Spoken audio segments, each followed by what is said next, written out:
சங்கத்தின் ஆதரவில் நடைபெறும் பேரறிஞர் தர்மபுரம் சுவாமிநாதன் அவர்கள் பங்கேற்கும் திருமுறை தொடர் நிகழ்ச்சிக்கு அன்புடன் வருகை தந்துள்ள பெருமக்கள் அனைவருக்கும் சங்கத்தின் சார்பில் எங்கள் மனமுவந்த நன்றியையும் வணக்கத்தையும் தெரிவித்துக் கொள்கிறோம். இன்றைய நிகழ்ச்சியினை திருவாளர் திரு கிருஷ்ணாமி செட்டியார் அவர்கள் குத்துவிளக்கு ஏற்றி விழாவினை சிறப்பிப்பார்கள்.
திருநாவுக்கரசர், தோணிபுர தோன்றல், திருஞான சம்பந்தர், எம் சுந்தரம், சுந்தரமூர்த்தி சுவாமிகள், வாதவூர் தேசிகன், மாணிக்கவாசகர் இவர்கள் வராவிட்டால்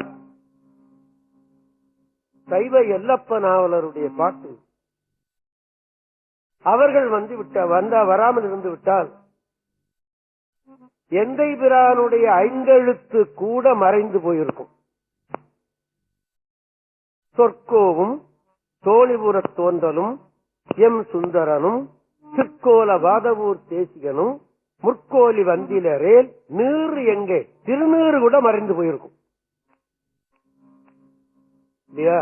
ஆமா, திருநீறு பூசித்தான் பாண்டியனுக்கு இருந்த ஜுரத்தை கூட யாரும் தீர்க்க முடியாத ஜுரத்தை கூட தீர்த்த திருஞான சம்பந்தர் இருந்து வரலாறு இல்லையா? ஆமா, அந்த திருநீறு கூட இந்த நாட்டில் இருந்திருக்காது. நீர் எங்கே மாமறை நூல்தான் எங்கே? நமக்கெல்லாம் நம்ம மதத்திற்கு வடமொழியில 4 வேதங்கள் தான் நமக்கு ஆதாரம். எந்தை பிரான் ஐந்தெழுத்து எங்கே? இன்னைக்கு நாமெல்லாம் பஞ்சாட்சரம் சொல்லுகிறோமே, மந்திரத்தில் எல்லாம் தலையாய மந்திரம் என்று பேசுகிறோமே, தலையாய கடவுள் சிவன் என்று சொல்லுகிறோமே, ஐந்தெழுத்து வடிவனாக இருக்கிறான் சிவன் என்று பேசப்படுகிறது. அந்த ஐந்தெழுத்து கூட இல்லாமல் போயிருக்கும் என்பது அவருடைய எண்ணம். இது உண்மை. 7வது நூற்றாண்டிலே அப்படி ஒரு இக்கட்டான சூழ்நிலையில தேவார திருவாசகம் தான் திருக்கோயிலையே வாழ வைத்தது, சிவனையே வாழ வைத்தது. சிவனையே வாழ வைத்த தேவாரம் கேவலம் மனிதனை வாழ வைக்கிறது. பிரமமா என்ன? இல்லை. நிச்சயமாக என்னுடைய வாழ்க்கையிலே நான் பார்க்கிறேன். நான் எவ்வளவோ நூல்கள் கேட்கிறேன், பார்க்கிறேன், படிக்கிறேன். தேவாரம் எங்க சுத்தினாலும் மறுபடியும் தேவாரத்தை தான் வர்றாங்க அவங்க இல்லையா? ஆமா, தேவாரத்தை விட்டா நமக்கு வேற கதி கிடையாது நிச்சயமாக இல்லையா? ஆமா. ஆனால் சைவர்கள் என்ன, நீங்க கொஞ்சம் மன்னிக்கணும், சைவர்கள் எந்த அளவுக்கு இந்த தேவாரத்தை பின்பற்றுகிறார்கள் அப்படின்னு எண்ணி பார்த்தால் 1000ல் 10 பேர் இருக்குமா என்பது சந்தேகம்தான் என்ன பொறுத்த அளவுல. என்னுடைய கணிப்பு அவ்வளவுதான். என்னுடைய கணிப்பு தவறு என்று நீங்கள் சொல்லிவிடலாம். நீங்கள் என்னுடைய நிலையிலிருந்து நீங்களும் கணிச்சு பாத்தீங்கன்னா அப்படித்தான் முடியும். ஆமா, ஏனைய மதத்தவர்கள் தன்னுடைய மத நூல்ல எவ்வளவு அன்பு காட்டுறான், பிரியம் காட்டுறான், அத கையில தூக்கிட்டு போறான் இல்லையா? ஆமா, இவன்கிட்ட இருந்தா தானே எடுத்துட்டு போறதுக்கு. இவன்கிட்ட இல்ல, தேவார புத்தகங்கிட்ட இல்ல, இருந்தாலும் எடுத்துட்டு போகணுங்கிற நோக்கம் இவனுக்கு வரல. என்னைக்கு தேவாரத்தை இவன் நம்புறானோ சைவன், அன்னைக்குத்தான் சைவத்துக்கும் வாழ்வு இவனுக்கும் வாழ்வு என்று நான் சொல்லி என்னுடைய கருத்தை நிறைவு செய்து கொள்கிறேன். சுந்தரமூர்த்தி சுவாமியுடைய வரலாறுல ஒரே ஒரு திருப்பாடல் எனக்கு தேவாரத்தை விட்டு அந்த திருவாசகத்துக்கு போறதுக்கு கூட எனக்கு அவ்வளவு விருப்பப்படுறதில்லை. அதனால திருவாசகத்தை நான் ஒதுக்கி விடுகிறேன் என்று நீங்கள் எண்ணி விடாதீர்கள். ஆனா தேவாரத்துக்கு ஈடு எனக்கு அந்தாண்ட போறதுக்கு எனக்கு இப்ப நாங்க கூட மேடையில 2 மணி நேரம் பாடினோமே, ஆனால் ஒரு கிட்டத்தட்ட ஒரு 15 தேவாரம் வந்ததுன்னா திருவாசகம் ஒண்ணுதான் வரும். அதனால திருவாசகத்தை ஒதுக்கி விட்டோம் என்று நீங்கள் எண்ணி விடாதீர்கள். ஆனா தேவாரத்திற்கு ஈடு நாங்கள் அதை எண்ணுவதற்கு இல்லை. அது இன்னைக்கு எங்களுக்கு மாத்திரம் இல்ல, எங்க முன்னோர்கள் பூரா அப்படித்தான் செய்து கொண்டிருந்தார்கள். இன்னைக்கு நாங்களும் அப்படித்தான் செய்திருக்கோம். நீங்களும் இதை பாடுறதுன்னு ஒரு நிலை வந்ததுன்னா உங்களுக்கு நீங்களும் அப்படித்தான் செய்வீர்கள் இல்லையா? ஆமா. அதனால சுந்தரமூர்த்தி சுவாமிகளுடைய திருப்பாடல் ஒன்று நாம் எண்ணுவோம்.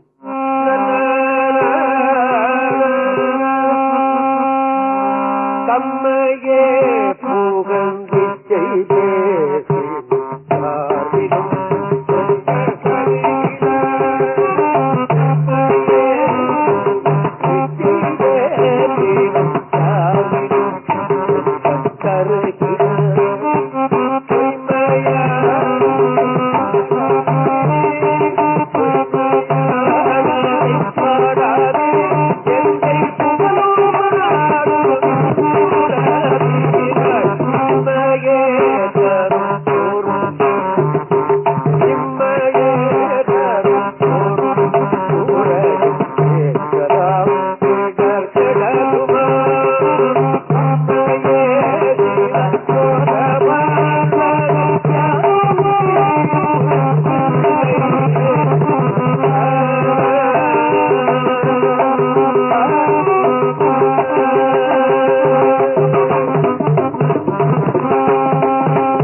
பதிகம் எழுந்த காரணம் எப்படி? திருப்புகலூருக்கு போனார் சுவாமி. சிவனை கொஞ்சம் பொருள் கேட்டிருக்கார். எத்தனையோ ஊர்ல ஒரு பொருள் கேட்டார். திருமுதுகுன்றத்துல கேட்டார். 12,000 பொன் கொடுத்தான் சிவன். ஆமா, கொஞ்சம் நெஞ்சமா கொடுக்கல, 12,000 பொன் கொடுத்தான் என்று வரலாறு இருக்கிறது. அந்த திருப்பதிகத்தை நம்ம படிச்சுக்கிட்டு சொன்னா நமக்கு காசுக்கும் பணத்துக்கும் கவலையே இல்லை. நான் அதை படிச்சுக்கிட்டே இருக்கேன். கேட்டி சர்மன் செட்டியாரையோ இல்ல நித்யானந்தத்தை போய் எனக்கு ஒரு 1000 ரூபாய் கொடு நான் கேட்டதே கிடையாது. அதனால கேட்டி சர்மன் செட்டியாரையோ நித்யானந்தத்தையோ பாண்டிச்சேரி செட்டியாரையோ உதாசீனம் படுத்துறேன்னு அர்த்தம் இல்ல. நான் அவர்கிட்ட கேட்டு வாங்கிக்கிறேன், அவ்வளவுதான், வேற ஒண்ணும் இல்லை. அதனால இவர்களை இயல்பாக நான் எண்ணி விடுகிறேன் என்று நீங்கள் எண்ணி விடாதீர்கள். எனக்கு வேண்டியதை நான் அவனை கேட்கிறேன், அவன் கொடுத்துடுறான். அந்த மாதிரி அவர் என்ன பண்றார்? சுந்தரர் அப்படித்தான் இருந்தார். போய் திருப்பூரூர்ல போய் சாமியை போய் கேட்டார், பணம் கொடுக்கல. சரின்னு சொல்லிட்டு என்ன பண்ணினார்? சரின்னு சொல்லிட்டு கோயில்ல பாடிவிட்டு இந்தாண்ட வந்தார். போய் தூக்கம் வந்தது, தூங்கணும்னு நினைச்சார். அங்க இந்த திருப்பணிக்கு இந்த செங்கல் வந்திருந்தது. செங்கல் சுட்ட கல்லுக்கு அது கடந்தது. அதை எடுத்து தலைக்கு உயரம் வச்சு தன்னுடைய துண்டை அது மேல விரிச்சு போட்டு படுத்து தூங்கினார். படுத்து தூங்கி எந்திரிச்சாரு. எந்திரிச்சு பார்த்து துண்டை எடுத்தாக்கா இந்த செங்கல் 2 செங்கல்லும் 2 செம்பொன்னாக இருந்தது என்று வரலாறு. 2 செங்கல்லும் செம்பொன்னு சொன்னா எத்தனை பவுன் இருக்கும்? அதனுடைய விலை என்ன? அவனுடைய மதிப்பு என்ன? அதனுடைய மதிப்பு அப்புறம் பாத்துக்கலாம். கொடுத்தானே அவனுடைய மதிப்பு என்ன அல்லவா? கொடுத்தானே அவனுடைய மதிப்பு என்ன? அவன் கேட்டார், அவன் கொடுத்தான் பாருங்க. 2 செங்கல்லும் செம்பொன்னாக கொடுத்தான் என்று வரலாறு. அப்போ ஒரு பதியம் சொல்றார். இந்த புலவர்களை பார்த்து சொல்றாரு, புலவீர்கள் இந்த மனிதனை பாடி வீணா கெட்டு போகாதீங்க. நீங்க ஒன்னும் கொடுக்க மாட்டான் அப்படின்னு சொல்லியே விட்டார். கொடுக்க மாட்டானே 10 பாட்டு எழுதி வைக்கிறார். கொடுக்க மாட்டான்டா, நீ சாகுற வரைக்கும் உனக்கு சோத்துக்கும் துணிக்கும் குறைவே கிடையாது அவங்க எழுதி வச்சுட்டார். இத பார்க்கிற நமக்கு, அதை படிக்கிற நமக்கு, ஓஹோ அப்ப பாண்டிச்சேரி செட்டியார கேட்க வேண்டாமா? கேட்க வேண்டியதில்லை, சிவனை கேட்டு வாங்கிக் கொள்ளுவோம். அந்த அந்த ஆணவத்தில் தான் அன்னையிலிருந்து 79 வயசு வரைக்கும் நான் இருக்கேன். நான் தேவாரம் படிக்காததுக்கு முந்தி நான் வேலை பார்த்துக்கிட்டு இருந்த போது 4 முழ வேட்டி வாங்கினேன். 2 வேட்டி 2 துண்டு, 2 ரூபாய் எடுத்துக்கிட்டு போனேன். 4 முழ வேட்டியில 2 3 முழ துண்டுல 2 எடுத்துட்டு வந்துட்டேன். எவ்வளவு? 2 ரூபாய். எப்போ? 1940. 1942 இருந்து நான் தேவாரம் பாட ஆரம்பிச்சுட்டேன். அதுல இருந்து நான் வேட்டியே விலைக்கு வாங்குறது இல்ல. யாரோ கொடுக்கறான், கொடுக்கப்படான்னு நினைக்கிறவனும் இருக்கிறான், அவனை பத்தி நான் கவலைப்படல. யாரோ கொடுக்கறான் 2 வேட்டி கட்டிக்கிட்டே இருக்கிறேன். எப்போ? 1942 இருந்து நீங்க 2002 வரலையும். சுந்தரர் சொல்றார், இம்மையே தரும் சோறும், நீ சாகுற வரைக்கும் உனக்கு சோத்துக்கு குறைச்சல் இல்லடா, அப்புறம் நீ சாகுற வரைக்கும் உனக்கு துணிக்கு குறைச்சல் இல்லடா. சுந்தரர் சொல்ற வாழ்க்கை, தம்மையே புகழ்ந்து இச்சை பேசினும் சார்வினும் தொண்டர் கருகிலா பொய்மையாளரை பாடாதே. அவனை நீ பாடாதரா, பாடாதேன்னு நல்ல பட்ட வர்த்தனமா எழுதி வச்சுட்ட, ஒளிமரபாக எழுதி வைக்கல. ஆமா, 10 பாட்டும் அப்படியே சொல்றாரு. 10 பாட்டுன்னு சொல்லுவேன், எனக்கு திருவாசகம் படிக்கணும் நேரம், அதனால நான் அந்த ஒரு பாட்டை மாத்திரம் நான் உங்களுக்கு 10 பாட்டுலயும் பாத்தீங்கன்னா அப்படியே வருகிறது அது இல்லையா? ஆமா, இம்மையே தரும் சோறும் கூரையும் எத்தலாம் இடர்கெடலுமாம், அம்மையே சிவலோகம் ஆழ்வதற்கும் யாரும் ஐயுறவில்லை. இப்ப எல்கே முத்து செட்டியாருக்கு பணம் தேவையில்லை, வேட்டி தேவையில்லை, அவர் இயற்கையில பணக்காரர், நாட்டுக்கோட்டை செட்டியார் இல்லையா? அவருக்கு என்ன சொல்லலாம்? சிவலோகம் உனக்கு நீ இறந்ததுக்கு அப்புறமா அவனுக்கு சிவலோகம் காத்திருக்கியா? செட்டியார் நல்லா இருக்கட்டும், ஆட்சி ஏதாவது வருத்தப்பட போற இல்லையா? எல்கே முத்து என்ன திருஞான சம்பந்தரா திருநாவுக்கரசரா ஒளியில மறையறதுக்கு இல்லையே? அப்படி இறந்ததுக்கு அப்புறமா உனக்கு சிவலோகமும் காத்திருக்கடா அப்படின்னு சொல்றார் சாமி. இதுல நமக்கு நம்பிக்கை தேவை இல்லையா? ஆமா, நான் பரிபூர்ணமா நம்பிட்டேன், 100க்கு 150 மார்க் நம்பிட்டேன். ஆமா, தம்மையே புகழ்ந்து இச்சை பேசினும் சார்பினும் தொண்டர் தருகிலா பொய்மையாளரை பாடாதே. பொய்மையாளர்னு பேரு கொடுத்துட்டாரு, பொய்மையாளரை பாடாதே எந்தை புகழூர் பாடுவின் புலவீர்கள், இம்மையே தரும் சோறும் கூரை ஏத்தலாம் இடர் கெடலுமாம், அம்மையே சிவலோகம் ஆழ்வதற்கு யாதும் ஐயுறவில்லையே. அதை கொஞ்சம் சந்தேகப்படுறியா? நீ சந்தேகப்படுறியாடா? சந்தேகப்படாதே, நிச்சயம். இப்படி ஒரு அபூர்வமான ஒரு திருப்பதிகம் 10 பாட்டு இல்லையா? அற்புதமான திருப்பதிகம். நான் நாள்தோறும் தவறாம சொல்ற பதிகத்துல இதுவும் ஒண்ணு. ஏன்னா நான் சாகுற வரைக்கும் எனக்கு தோத்துக்கு துணிக்க நான் இன்னும் கொண்டு போய் கேட்கக்கூடாது இல்லையா? ஆமா, அதனால இந்த பதியத்தை சொல்லிக் கொண்டிருக்கிறேன். அப்படி ஒரு அற்புதமான திருப்பதிகம் என்று மாத்திரம் நான் உங்களுக்கு நினைவூட்டி விட்டு, நான் திருவாசகத்துல பாக்கி இருக்கிறதை நான் இன்றைக்கு முடித்துக் கொள்ளலாம்னு நான் நினைக்கிறேன். நான் திருவாசகத்தை ஒரே நாள்ல முடிச்சு கொள்ளலாம்னு ஆணவத்தோடு நினைச்சேன். ஒரு நீ ஆணவத்தை தட்டி தூக்கி எறிஞ்சுட்டான். முடியாதடா தெரியுமா, நான் சொல்லும் போதுதான் அது முடியும் என்று சொல்லிவிட்டான். என்னுடைய ஆணவம் அடிபட்டு போச்சு. அங்க ஒரே நாள்ல 7 மணி நேரத்துல இந்த திருவாசகம் பூரா பாடி காட்டினவன் நான் எத்தனையோ தடவை, 100கணக்கான தடவை. ஆனா இங்க வந்த போது அடிபட்டு போச்சு இல்லையா? ஆமா, குமரகுருபர அடிகள் முருகனுடைய அருள் பெற்றவர். தருமபுரத்துக்கு வந்தார், அந்த சன்னிதானத்தை பார்த்தார், வாக்கு தடைபட்டு போச்சு இல்லையா? ஆமா, முருகனை கேட்டார் குமரகுரு அடிகளார், நான் உன்னுடைய அருள் பெற்றாலும் எனக்குன்னு ஒரு குருநாதன் தேவையே, எனக்கு ஒரு குருநாதனை கொடுத்தாரு. உன்னுடைய வாக்கு எங்க தடைபடுகிறதோ அவன் தாண்டா உனக்கு குருநாதன் சொல்லிவிட்டான் முருகன். இல்லடா நான் சொல்றேன்னு சொல்லிருக்கலாம்ல, சொல்லல. தருமபுரத்துக்கு வந்தார். அங்க வந்த உடனே தான் கவிஞன் என்ற ஒரு எண்ணமும் தான் முருகனுடைய அருள் பெற்றவன் என்ற எண்ணமும் அவருக்கு அடியோடு இல்லாமல் போய் ஒரு பாட்டுக்கு பொருள் சொல்ற அளவுக்கு தான் அவர் இருந்தாரே தவிர பொருளின் உணர்ச்சியாக அவர் இல்லை. தருமபுரம் மடத்து மகா சன்னிதானம் 4வது மகா சன்னிதானத்துக்கிட்ட கீழே விழுந்து நீதான் எனக்கு குருநாதன். அப்புறம் தான் அவர் உபதேசம் பண்ணினார். அந்த குமர குருபடிகளுடைய பரம்பரையில வந்தவர் தான் திருப்பனந்தாள் மடம். அதனாலதான் இப்பவும் திருப்பனந்தாள் மடம் வந்து தருமபுரம் மடத்துக்கு சிஷியர் மடம். அந்த மாதிரி நான் எண்ணினேன், கிடையாதுரா நான் முடிச்ச போதுதான் அது முடியும் தெரியுமா அப்படின்னுட்டான் கடவுள். அதனால அது திருவாசகம் படிக்க வேண்டும்.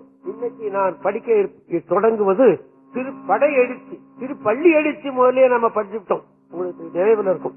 இது படை எழுச்சின்னு என்பது 2 பாடல்களை கொண்டது. நான் ஒரு நாள் இந்த 25வது மகா சன்னிதானம் இருந்தாரு தருமபுரத்துல, அவர் கூட திருக்குற்றாலத்துக்கு போனேன். அவர் தேவாரத்தில் மிகுந்த ஈடுபாடு உடையவர். அந்த 25வது மகா சன்னிதானம் ஈடுபாடு மாத்திரம் இல்ல, தேவாரம் பாடுறவனுக்கு கை நிறைய கொடுத்து பார்ப்பார் அவர். ஆமா, அவர் இப்ப இல்ல, நான் புகழ்ந்து சொல்றதுனால அவர் என்ன பண்ண போறார்? கை நிறைய கொடுத்தவர் எனக்கு. அவர் கூட போனேன்.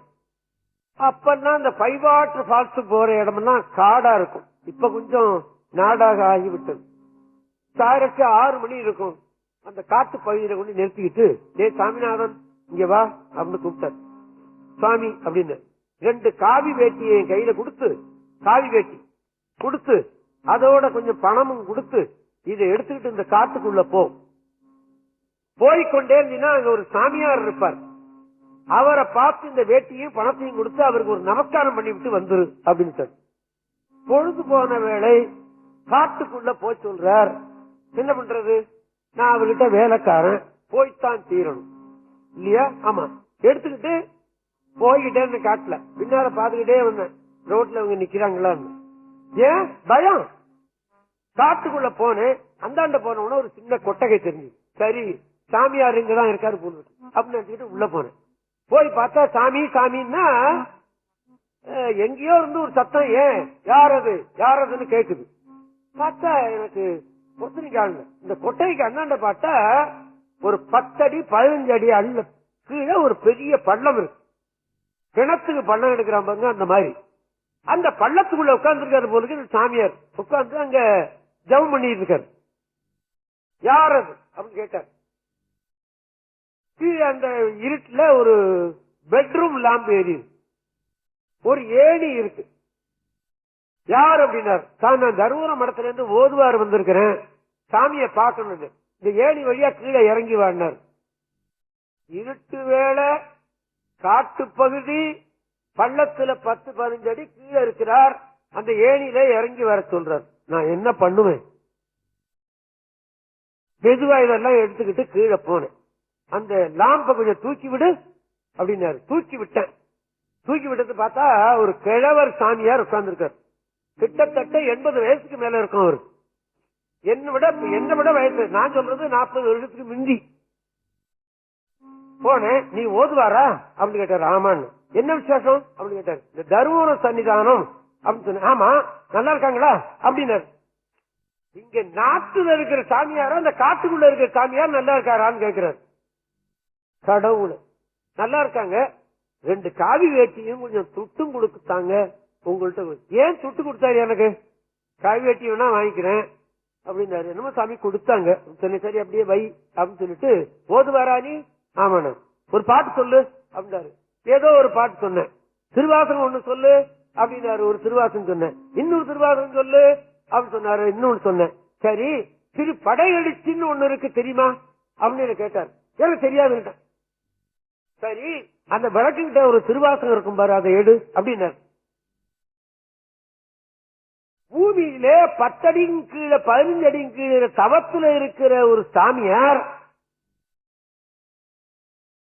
திருவாசகம் வச்சுக்கிட்டு உட்கார்ந்துருக்கிறார்.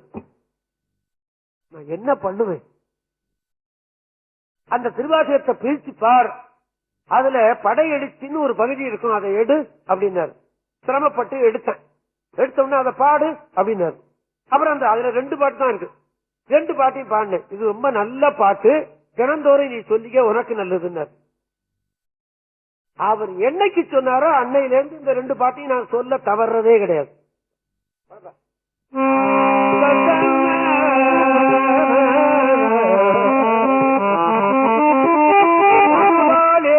ஐயர் அதப்பறை அறைவில் அம்மாயேறும் ஐயர் மதிவன் குடை கவிமின் ஆனலிற்கு கவசம் அடைய பூவின்கள் வான ஊர் கொள்வோம் நாம் மயப்படுவாராமே.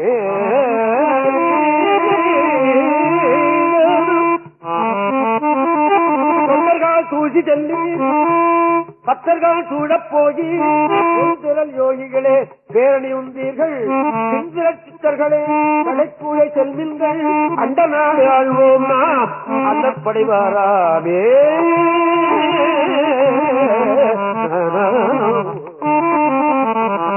முற்றும் துறந்த ஒரு முனிவர் 15 அடி கீழே தவம் பண்ற ஒருத்தர் திருவாசகத்துல திருப்படி எழுச்சி தெரியுமா உனக்குன்னு கேட்கிறாருன்னா அவர் தவத்தை விட தவம் பண்ற இடத்துல திருவாசகத்தை வச்சுக்கிட்டு உட்கார்ந்துருக்காரு.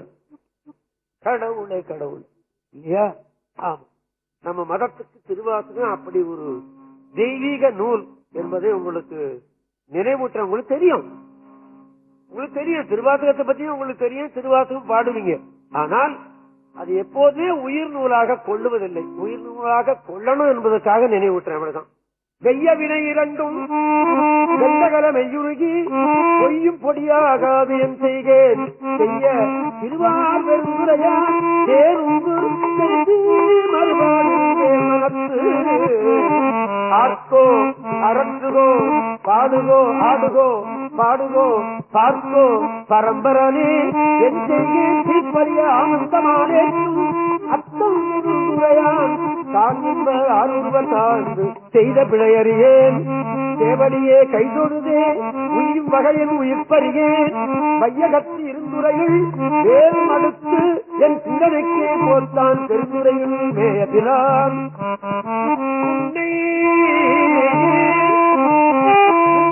இரண்டும் வேறறுத்து நின்றான் என்னை பிறப்பறுக்கும் பேராளன் பெருந்துறையில் மேய பெருங்கருணையாளன் கருந்துயரும் தீர்க்கும் மருந்து அறையோ அறிவார்க்கு அனைத்து உலகம் என்ற மறையோரும் மாலும் மால் கொள்ளும் இறையோன் பெருந்துறையில் மேய பெருமான் பிரியாது இருந்து உறையும் என் நெஞ்சத்து என்று சித்து என்னை ஏற்றும் பிறப்பறுக்கும் பேச்சரிதாம் மத்தமே ஆக்கும் வந்து என் மனத்தை அத்தன் பெருந்துரையான் ஆட்கொண்டு பேரருளால் நோக்கும் மருந்து இரவா பேரின்பம் வந்து வாராவழி அருளி வந்து எனக்கு மாறின்றி ஆறாமுது அமைந்தல்லே சீரார் திருத்தன் பெருந்துரையான் என் சிந்தையிலேய ஒருத்தன் பெருக்கும் ஒளி யாவர்க்கும் மேலாம் அளவிலா சீருடையான் யாவர்க்கும் கீழாம் அடியேனே யாவரும் பெற்று அறியா இன்பத்துள் வைத்தாய்க்கு என் பெருமான் மற்றறியேன் செய்யும் வகை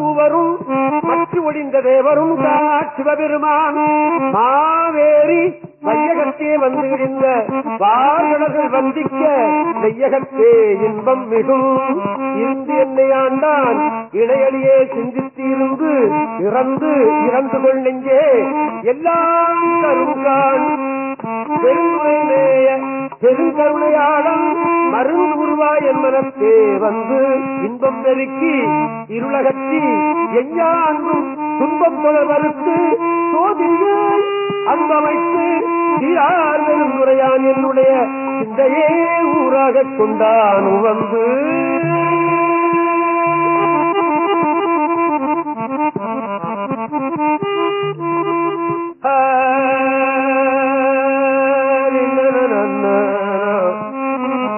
கண்டாய நான் மறையும் பாலனுக மாலையன் கண்டாரும் இல்லை கடைவேலி தொண்டாக கொண்டருளும் கோகழியன் கோமார்க்கு நெஞ்சமே உண்டாமோ கைமாறு உரை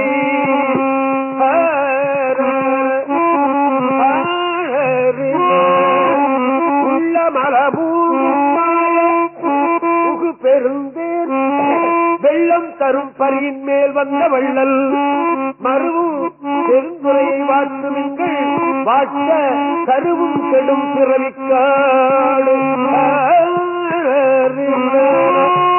பெருந்துரையை வாட்சி விடுங்கள், உங்களுடைய பிறப்பு அருந்துவிடும். நான் சின்ன பிள்ளையில படிக்கும் போது நினைச்சேன், ஏண்டா வேண்டாம் வேண்டாம்னு சொல்றாங்க பிறவிய, நல்லா சாப்பிட்டுட்டு நல்லா சந்தோஷமா குடும்பத்துல இருக்கிறத விட அப்படின்னு நினைச்சேன். நான் ஒரு காலத்துல நினைத்தது உண்டு. இப்ப நினைக்கிறேன், சாமியே இனிமே பிறப்பே வேண்டாண்டா அப்பா, போருண்டா சாமி அப்படின்னு நினைக்கிறேன். நான் நிச்சயமா அப்படிதான் நினைக்கிறேன். கடவுள்கிட்ட நான் கேட்கறதெல்லாம் இனிமே வேண்டாம், இனிமே பிறகு வேண்டாம். காரைக்கால் அம்மையார் தான் அப்படிதான் வேண்டாம் கேட்டனர் இல்லையா? பிறவாமை வேண்டும் மீண்டும் பிறப்புண்டேல் உன்னை என்றும் இரவாத இந்த அன்பு வேண்டி பின் வேண்டுகின்றார். பிறவாமை வேண்டும் இனி பிறப்புண்டேல் உன்னை என்றும் மறவாமை வேண்டும் இன்னும் வேண்டும். நான் மகிழ்ந்து பாடி அறவா நீ ஆடும் போது உன் அடியின் கீழ் இருக்க. அப்படி ஒரு பிறவி கொடுத்துட்டீங்கன்னா உன்னை பாடக்கூடிய பிறவியை எனக்கு கொடுத்து விடுங்கிறார் அம்மையார். இப்ப நான் நினைக்கிறேன், போருண்டா சாமி, வேண்டவே வேண்டாண்டா அப்பா, இதோட ஒழிச்சு கட்டிவிடு அப்படின்னு நான் நினைக்கிறேன். உங்களுக்கும் வயசானா அப்படித்தான் நினைப்பீங்க போல இருக்கு. இன்னைக்கு இருக்கிற பெரியவங்க எல்லாம் அப்படிதான் சொல்றாங்க, போரும்டா அப்பா, போரும் போரும் அப்படின்னு. சாமி அப்படித்தான் சொல்ற இல்லையா? ஆமா. திருப்பெருந்துரையை வாழ்த்துவிடு, இவருடைய பிறவி காடு கெட்டுவிடும் அப்படின்னு. காட்டகத்து வேடம் கடலில் வரைவானம் நாட்டின் பரிவாகன் நம்பினையை வீட்டி அருளும் பெருந்துரையான் அக்கமலபாலும் அருளும் கிளவா நெஞ்சே வாழ்ந்து வாழ்ந்தார்களாவாரும் பல்வினையை மாய்ப்பாரும் வாழ்ந்து உலகம் ஏற்ற தருவாரும் தூங்கு அமரர் சென்று இறஞ்சி ஏற்றும் திருவார் பெருந்துரையை நன்கு இறஞ்சி ஏற்றும் நமரு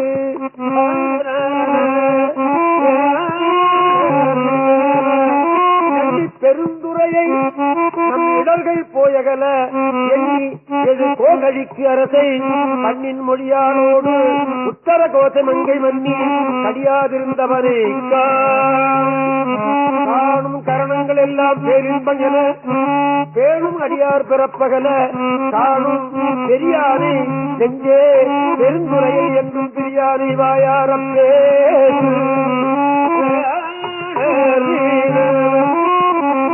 பொருளுக்கு இலக்கிதமாம் ஏற்கிறந்த மாசில் மனிதனும் மணிவார்த்தை பேசி பெருந்துரையே என்று பிறப்பறுத்தேன் நல்ல மருந்தினடி என் மனத்தை வைத்து. தீபாவளிக்கு 60 சில்லற பதிகமா என்ன பாடியிருக்காரு விஞ்ஞான சம்பந்தம். தாம் பிறந்த ஊருக்கு 60 சில்லறைக்கு மேல பதிகம். அதே மாதிரி திருவாமூர்ல பிறந்தார் திருநாவுக்கரசர், அந்த ஊருக்கு பாட்டே இல்ல.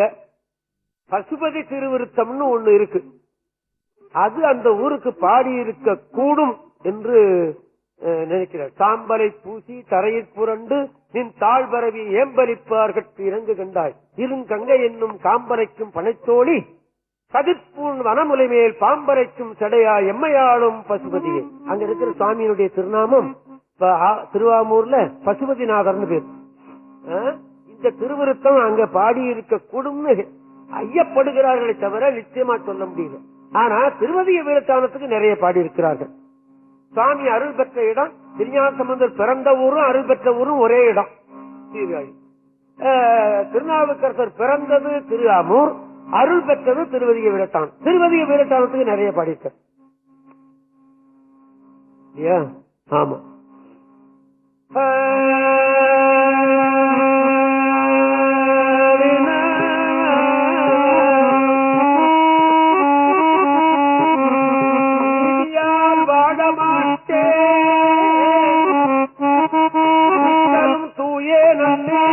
போதியும் உணரமாட்டேன் உன்னை உள் வைக்க மாட்டேன் சோதியே உடலே உத்தன் தூய் மகள் பாலும் காண்பான் ஆதியே அவன் அதிகை நீரட்ட நீரே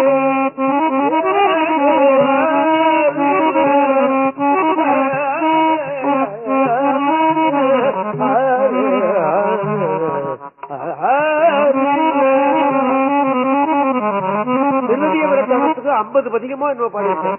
கணக்குல கொஞ்சம் தப்பா இருக்கலாம், நிறைய பதிகம் பாடியிருக்கேன். அதே மாதிரி சுந்தரர் பிறந்தது திருநாவலூர்ல, அதுக்கு ஒரே ஒரு பதியம் தான் பாடியிருக்கார். தன்மையினால் அடியேனை ஆட்கொண்ட நாள் சபை முன் வன்மைகள் பேசிட வன்றொண்டன் என்பது ஒரு வாழ்வு தந்தார். உண்மைகள் பேசவும் பொன்னை தந்து என்னை போகம் புணர்த்த நன்மையினார்க்கு இடம் நம் திருநாவலூரே அப்படின்னு ஒரு திருப்பதி. கோவலன் நான்முகன் என்று தொடங்கும் திருப்பதி. பிறந்த ஊருக்கு ஒன்னே ஒண்ணு படிப்பார். அதே திருநாவலூருக்கு அவர் அருள் பெற்ற இடம் இல்லையா, ஒரு பதியம் படிப்பார். அந்த ஒரு பதிகத்துல ஒரு நீதி சொல்றார் சாமி. சிவனுக்கு என்ன தொழில் தெரியுமா? யார் அவனை வணங்குகிறார்களோ அவருடைய துயரமெல்லாம் தீர்த்தல் தான் அவனுக்கு தொழில் அப்படின்னு நமக்கு நினைவூட்டுறது. நீ பால் அபிஷேகம் பண்ணு, பஞ்சாபிரதம் அபிஷேகம் பண்ணு, எனக்கு சக்கர பொங்கல் போட்டு நிவேத்தியம் பண்றதுன்னு சொல்றதெல்லாம் தேவார திருவாசகத்துல மிகவும் குறைவு. அதனால பால் அபிஷேகமும் பஞ்சாமிர்த அபிஷேகமும் அர்ச்சனையும் அவர்கள் வெறுத்து விடவில்லை. அதனாலதான் சொன்னார், நமக்கு அர்ச்சனை பாட்டே ஆகும், அதனால் சொற்றமிழ் பாடுகன்னு சொன்னான். ஏன்னா அர்ச்சனை பண்ற குடும்பத்தில் பிறந்தவர் சுந்தரர், அதனால அதை நினைவூட்டார். அவர் அர்ச்சனையை விட எனக்கு பாட்டு தாண்டா தேவை, பாடின்னு சொல்லிட்டார். அததான் ஒரு பாட்டு இது. மழுவாழ்வலனேந்தி மலையோதி மங்கை பங்கா தொழிலே. தேவார திருவாசகத்துல நிறைய நீதி சொல்லப்படுகிறது. ஆமா, இத மேடையில சொல்லுகிறவர்கள் சொல்ல மாட்டேங்கிறாங்க. அதற்காகவே நான் என்ன பண்ணினேன், திருஞான சம்பந்தர் சொன்ன அறவுரை அப்படின்னு ஒரு கேசட் பாடினேன்.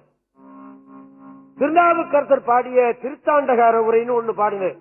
திருநாவுக்கரசர் பாடிய திருநேரிசை அறவுரைன்னு ஒண்ணு பாடினேன். எல்லாம் வெளியே வந்திருக்கு, எல்லாம் வெளியே வந்திருக்கு. ஆமா, திருநாவுக்கரசர் பாடிய திரு குறுந்தொகை அறவுரைன்னு ஒண்ணு பாடியிருக்கேன். எத்தனை வியூல அந்த தேவாரங்களை பாடிவிட முடியுமோ அத்தனையும் நான் என்னால செய்து விட்டேன். இந்த டாக்டர் பட்டத்துக்கு செய்யறான் பாருங்க, அந்த மாதிரி இல்லையா?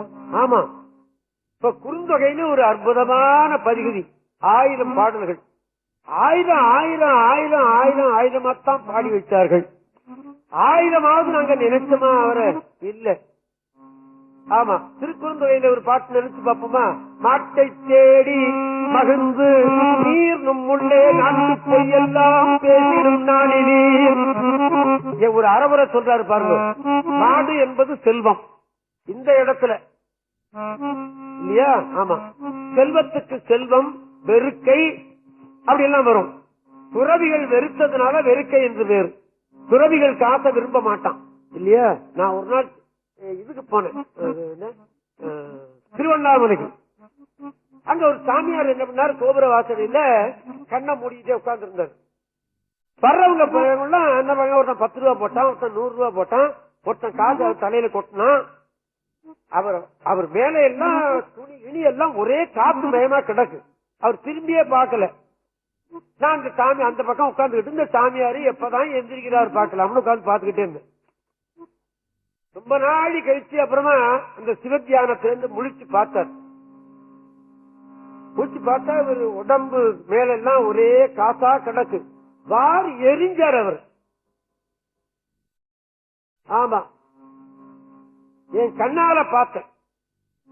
வள்ளற் பெருமான் சொன்னார், பிறர் கொடுத்த காசை குளத்தில் எறிந்தேன், தேனியில் எறிந்தேன் அப்படின்னாரு. நான் பார்க்கல, இந்த சாமியார் எரிஞ்சதை நான் பார்த்தேன்.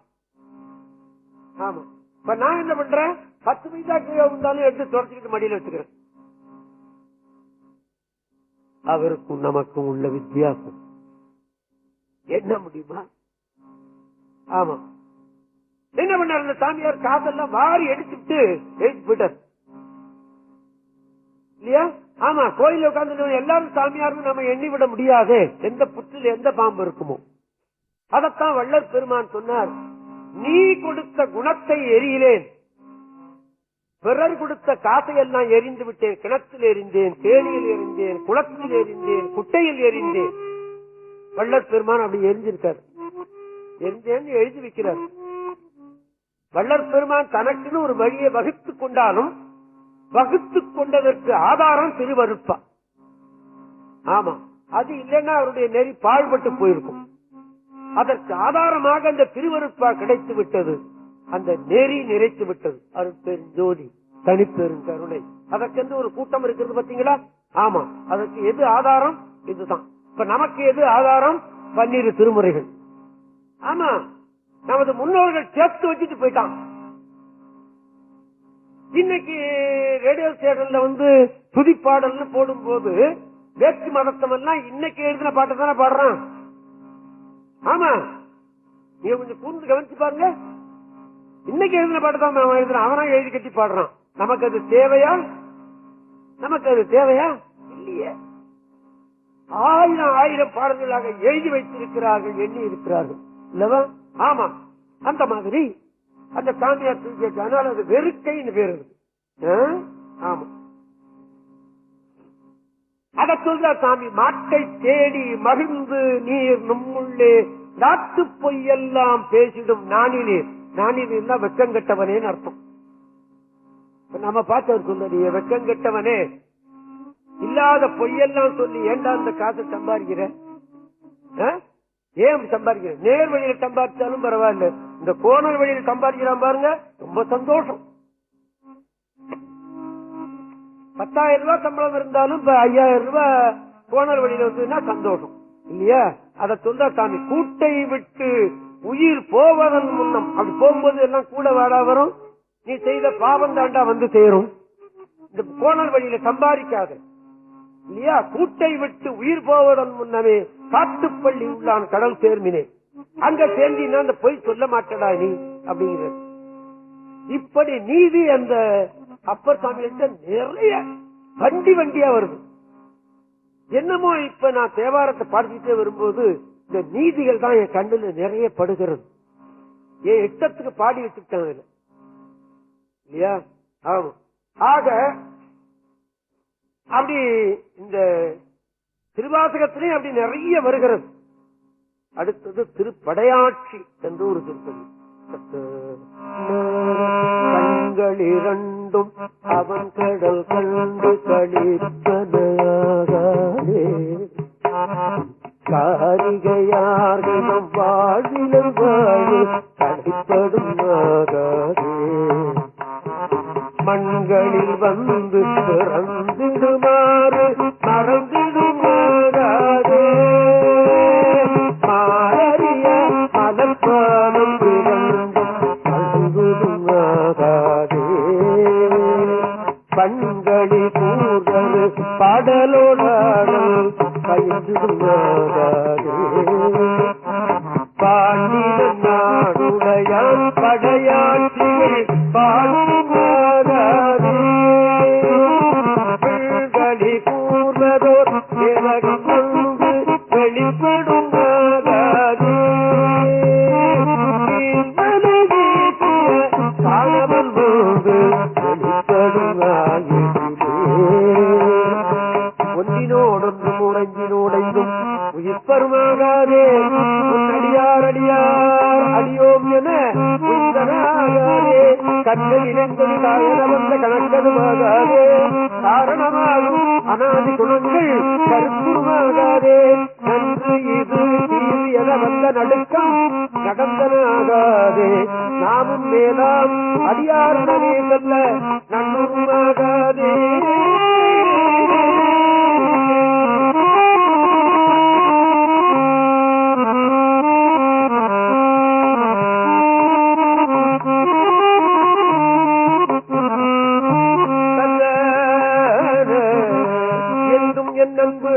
நிறைந்த பராவமுது எய்துவதாகாதே, ஏருடையான் என்னை ஆளுட நாயகன் என்னுள் பூந்திரியிலே, பந்தவிகார குணங்கள் வருவது மறிந்துருமாகாதே, தாவரையாய கருத்தினில் வந்த பராவமுது ஆகாதே, அந்தம் இல்லாத அகண்டமும் நம்முள் அகப்படுமாகாதே. ஆதி முதற் பரமாய பரஞ்சுடர் அண்ணுவது ஆகாதே. சென்றுவர்வாய் மடவார் இடரானவை சிந்திடுவாகாதே. கண்களவன் திருமேனி திளைப்பனாகாதே. இந்திரஞானம் இடர்புறவித்துயர் உயர்வது ஆகாதே. என்னுடைய நாயகன் ஆகிய ஈசன் எதிர்ப்படுமாயிடுமே. என் அணியார் முறையாகம் அழைந்துரையின் குருமாகாதே. என்னையின்மா கருணை கடலின் மீது ஆடுதுமாகாதே. நன்மணி நாமம் முழங்கிய நூற நட்டுவது ஆகாதே. நாதன் அணிந்து நீக்கினை நிற்கலும் நண்ணுவது ஆகாதே. மன்னிய அன்பரில் என் வழி முன்னுற கைதுவதாகாதே. மாமரையும் அறியா மரப்பாதம் வணங்குமாகாதே.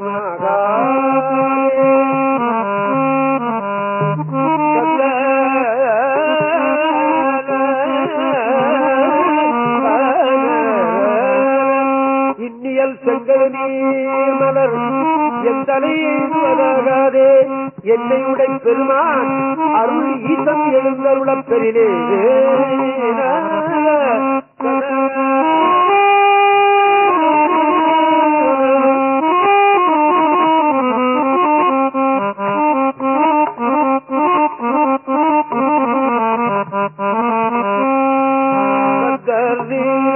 மண்ணினில் மாயை மதித்து வகுத்த மயக்கருமாகாதே. வானவரும் அறியா மரப்பாதம் வணங்குதுமாகாதே. கண்ணினி காலம் அனைத்து வந்த கலக்கருமாகாதே. காதல் செய்யும் அடியார் மனம் இன்று கழித்துடுமாகாதே. பெண் அடி ஆனன நாமின வந்த பிணக்கருமாகாதே. பேரறியாத அநேக பவங்கள் பிழைப்பதாகாதே. எண்ணிலியாகிய சித்திகள் வந்து என்னை எய்துவது ஆகாதே. என்னை உடை பெருமான் அருள் ஈசன் எழுந்தருளப் பெறுவே. பொன்னியலும் திருவேணி பொலிந்துமாகாதே. பூமலை மாதவர் கைகள் கொழுந்து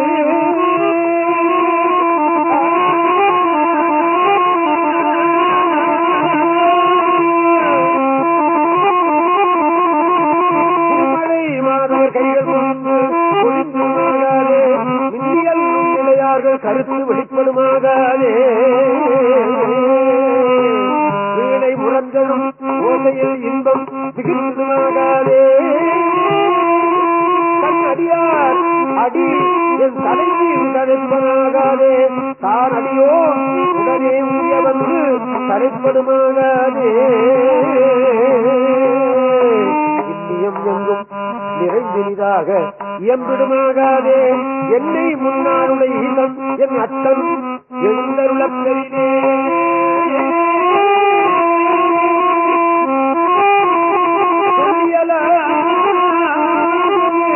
தூமணியோசை சுவை தருமாகாதே. சுண்டன என் உள்ளம் மன்னிய தோதி தொடர்ந்தருமாகாதே.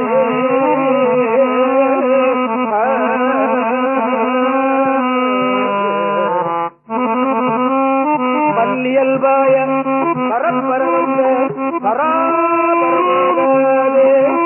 பல்லறியாத பரானுபவங்கள் பறந்துடுமாகாதே. வில்லியல் நன்னுதலார் மயல் இன்று விளைந்துடுமாகாதே. விண்ணவரும் அறியாத பொருள் இப்பொருளாகாதே. எல்லையிலாதன என் குணமானவை எய்திடுமாகாதே. இன்று சிகாமணி எங்களை ஆள எழுந்தருளப் பெறியே. தங்கு திரண்டு புறந்தெழும் ஓசை தழைப்பதாகாதே. சாதி விடாத குணங்கள் நம்மோடு தரித்திடுமாகாதே. அங்கிது நன்றிது நன்றேனும் மாயை அடங்கிடுமாகாதே.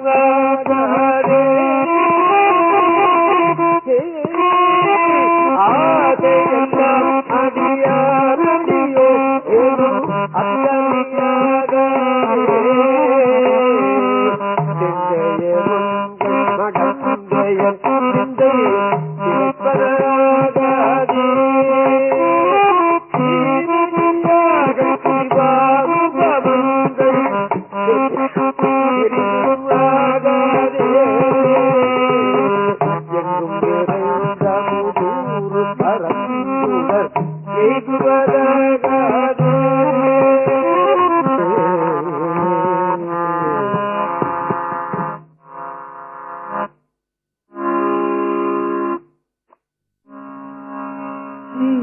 போப் அப்படின்னு ஒரு மேல்நாட்டவர்.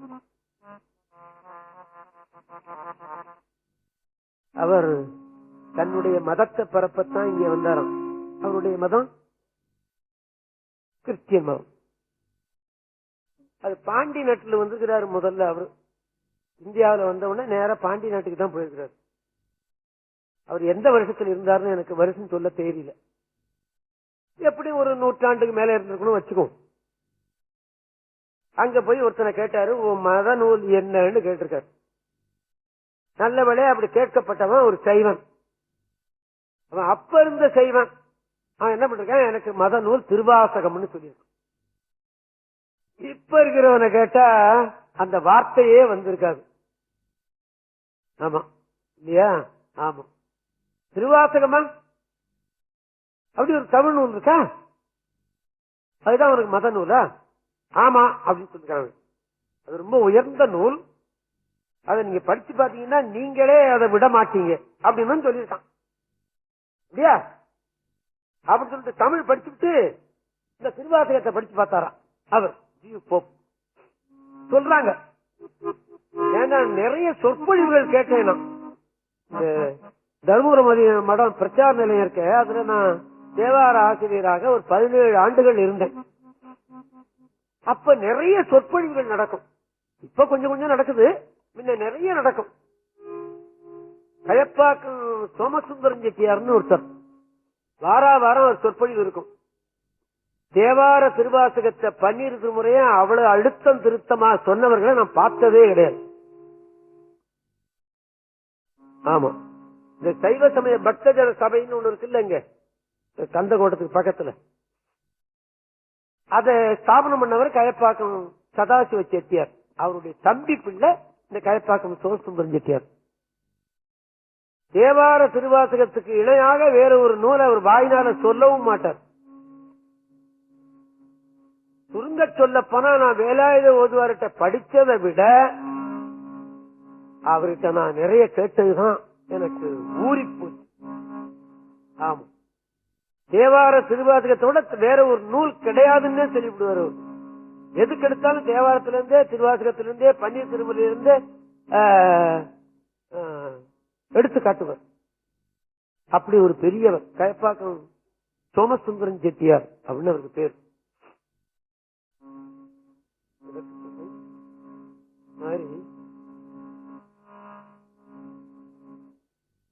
அப்ப என்ன பண்ணினார், இந்த ஜியு போப் தமிழ் படிச்சுட்டு இந்த திருவாசகத்தை படிச்சு பார்க்கணும்னே சொல்லி தமிழ் படிச்சாராம். அவர் கொஞ்ச நாள்லயே தமிழ் படிக்க தெரிஞ்சு போச்சு. அவருக்கு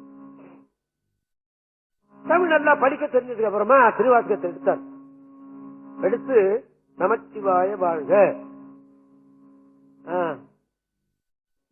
நமச்சிவாய வடிவமாக இருக்கிற இறைவன் வாழ்க அப்படின்னு சொல்றான். அப்படி பொருள் தெரிஞ்சுக்கிட்டார். நாதன் தாழ் வாழ்க, அவருடைய திருவடி வாழ்கன்னு வாழ்த்துறார். சரி, இப்படி ஒவ்வொரு வரியா பொருள் பார்த்துக்கிட்டே போறான். ஏன், தனக்கு தெரிந்த வரையிலும். அப்படி இமைப்பொழுதும் என்னெஞ்சில் நீங்காதான் தாழ்வாழ்க வந்தது அடுத்த வரி. மை காட்,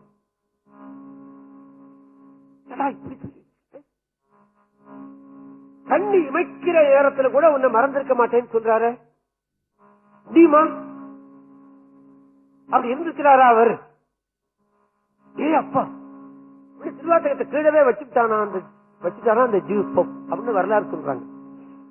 அப்புறம் தான் திருவாசகம் பூரா படிச்சு அதை ஆங்கிலேயத்துல திருப்பி லண்டனுக்கு எழுதி லண்டன்ல இருந்து பதிப்பிச்சு வந்துதான் அந்த ஜீவ் போப் பதிப்பிச்சது. அவர் தான் தன்னுடைய சமாதியிலிருந்து இவன் ஒரு தமிழன் தூங்குகிறான்னு எழுதி வச்சது இல்லீங்களா? இந்த செட்டியார் தெரியுமா? ஆமா, அவருடைய சமாதியில இங்க ஒரு தமிழன் தூங்குகிறான் அப்படின்னு எழுதி வைக்க சொன்னாராம் அந்த ஜீவ் போப். அது ஒண்ணு. மீனாட்சி சுந்தரம் பிள்ளைன்னு ஒரு பெரியவர், டாக்டர் உவே சாமிநாதையருடைய குருநாதன். டாக்டர் உவே மீனாட்சி சுந்தரம் பிள்ளைன்னு பேர் சொல்லவே மாட்டார், வாயில வரவே வராது. பிள்ளவாள் அப்படின்னா சொல்லுவாராமே தவிர மீனாட்சி சுந்தரத்தை ஏன்னா குருநாதனுடைய பேரை சொல்லுவதற்கு கணவனுடைய பேரை சொல்லக்கூடாது. குருநாதனுடைய பேரை சொல்லுவதற்கு சில பேர் அஞ்சுவார்கள் இல்லையா? இன்னைக்கு கணவன் பேரை கூட சொல்றாய், கணவன் பேரை சொல்லியே கூப்பிடுறா. இன்னைக்கு ரொம்ப பேரை நான் பாக்குறேன். ஆமா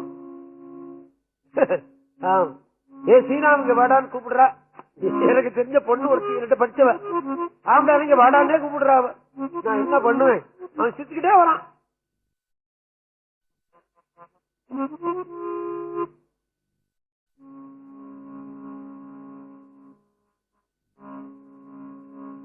அந்த மீனாட்சி சுந்தரம் பிள்ளை ஒரு பெரிய பணக்காரருக்கு தமிழ் சொல்லி இருந்தார். அந்த பணக்காரர் அப்பெல்லாம் கார் கிடையாது, குதிரை வண்டி. அந்த குதிரை வண்டியில அவரோட ஏறிக்கிட்டு தினந்தோறும் திருச்சிராப்பள்ளத்திலிருந்து திருச்சிராப்பள்ளிக்கு திருச்சிராபுரம் தான் பேர். ஆமா, திருச்சிராபுரம். பின்னாலதான் அது திருச்சிராப்பள்ளியாக ஆனது. அதுக்கு வேற வரலாறு, அதெல்லாம் நான் இப்ப சொல்ல போறேன், நம்ம பெருசா போயிடும், வேண்டாம் விட்டுறேன். அதனால்தான் திருச்சிராபுரம் மகாவித்வான் மீனாட்சி சுந்தரம் பிள்ளைன்னு பேர். அவர் கூட குதிரை வண்டியில திருவானைக்கா வந்து தரிசனம் பண்ணிட்டு போவாராம் பிள்ளைவாள். இந்த பணக்கார சொன்னானா, ஐயா திருவாசகத்துக்கு உரை எழுதுங்கன்னு சொன்னானா. அவருடைய தயவு, இந்த பணக்காரருடைய தயவு மீனாட்சி சுந்தரம் பிள்ளைக்கு தேவை, அதனால ஆகட்டும் பார்க்கலாம் அப்படின்னு தரான். இப்படி பல தடவை சொல்லி இருக்கிறான் அந்த பணக்காரன். ஒரு நாள் இந்த உங்களுக்கு தெரியும், காவிரியின் ஆற்றை கடந்துதான் திருவானைக்காவுக்கு போகணும். திருச்சிராப்பள்ளியிலிருந்து வந்தா காவிரியின் ஆற்றை கடந்து திருவானைக்காவுக்கு போகணும். ஒரு நாள் அந்த செட்டியார் கூட அவர் இந்த குதிரை வண்டியில வரும்போது, ஐயா நான் எத்தனையோ தடவை சொன்னேன், நீங்க கேட்கல, திருவாசகத்துக்கு பொருள் எழுதி சொன்னேன், இங்க எழுதலையேன்னு கேட்டாராம். இன்னொரு தடவை நீ திருவாசகத்துக்கு உரை எழுதுன்னு சொன்னா உன்னுடைய தயவும் தேவையில்லை, நான் இந்த ஆத்துல விழுந்து உயிரை விட்டுடுவேன் தெரியுமா அப்படின்னா. திருவாசகத்துக்கு பொருள் எழுத முடியாது தெரியுமா? ஆமா, உணர வேண்டியதை தவிர எழுத முடியாது. இப்பதான் எழுதுனாங்க, காசு பிள்ளை எழுதியிருக்கிறார், தண்டபாணி தேசியர் எழுதியிருக்கார், சித்பவானந்தா எழுதியிருக்காங்க. இதெல்லாம் என்கிட்ட இருக்கு. காசு பிள்ளை எழுதிருந்தது வச்சிருந்தேன், காணாப்படுத்து. சித்பவானந்தா எழுதினது இருக்கு, தண்டபாணி தேசியர் எழுதினது குறிப்புரையோட ஒண்ணு இருக்கு, பெரிய விரிவுரை ஒண்ணு இருக்கு. அதெல்லாம் நமக்கு என்ன வேணும்னு பாக்குறோமோ அது கிடைக்கல. இப்ப பண்டாய நான்மறை அப்படின்னு சொன்னா அதுக்கு எழுதாமையே விட்டுருக்காங்க. நமக்கு எது தேவைன்னு எடுத்து பாக்குறோமோ அது கிடைக்கல இல்லையா? அது எழுத முடியாமல் விட்டார்களா, எழுதக்கூடாதுன்னு விட்டார்களா என்பது. ஆக திருவாசகத்தை படிச்சுக்கிட்டே போனோம்னா நமக்கே அழ தோணுது. ஆனா கொஞ்சோண்டு பொருள் தெரியுது, அத சொல்ல முடியல, ஆனா அழ தோணுது. உள்ளத்துக்கு மாத்திரம் அந்த பொருள் தெரியுது இல்லையா? அதத்தான் வள்ளற் பெருமான் எழுதி வச்சார். வான்கலந்த மாணிக்க வாசக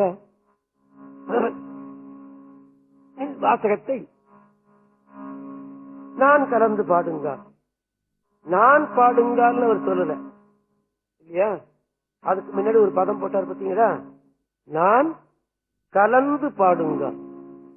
ஆமா, அவர்கள் கலந்து பாடியிருக்கார்கள். எனக்கெல்லாம் அந்த நிலை வரல. இன்னும் ஏதோ பாடுற அளவுக்குத்தான் இருக்கிறேனே தவிர, படிக்கிற அளவுக்குத்தான் இருக்கிறேனே தவிர கலந்து பாட எனக்கு தெரியல.